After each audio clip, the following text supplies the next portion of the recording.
Campus సెలక్షన్స్లో job వచ్చింది. నాన్న కష్టపడింది చాలు, ఇక వాలంటరీ రిటైర్మెంట్ తీసుకోమన్నాడు. అమ్మ కోసం కొంచెం పెద్ద ఇల్లు తీసుకోవాలి. చెల్లిని తనకిష్టమైన మెడిసిన్ చదివించాలి. శేఖర్కి ఇలాంటి కలలు ఎన్నో ఉండేవి. కానీ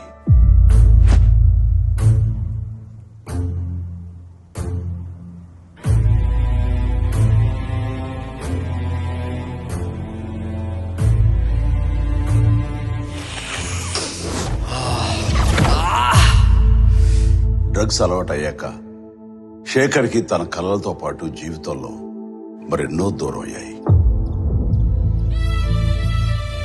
అమ్మా, స్టోర్కి వెళ్ళొస్తానమ్మా. ఇలా ఒక్క శేఖరే కాదు, ఎందరో యువత యువకులు ఈ డ్రగ్స్ గా ఆకర్షితులై తమ జీవితాల్ని నాశనం చేసుకున్నారు. మీకు తెలిసి ఎవరైనా ఈ డ్రగ్స్ అమ్మటం గాని, కొనటం గాని, వినియోగించడం గాని చేస్తున్నట్లయితే ఆ సమాచారాన్ని వెంటనే తెలంగాణ యాంటీ నార్కోటిక్స్ బ్యూరోకి తెలియచేయండి. మీరు చేయాల్సిన ఫోన్ నెంబర్ 8712671111. మీ వివరాలు గోప్యంగా ఉంచబడతాయి. బాధితులను ఆ మత్తు నుండి దూరం చేయటమే వారి ఆశయం తప్ప శిక్షించడం కాదు. డ్రగ్స్ రహిత సమాజమే లక్ష్యంగా సాగుతున్న మన తెలంగాణ ప్రభుత్వ సంకల్పంలో నాతో పాటు మీరు చేతులు కలపండి.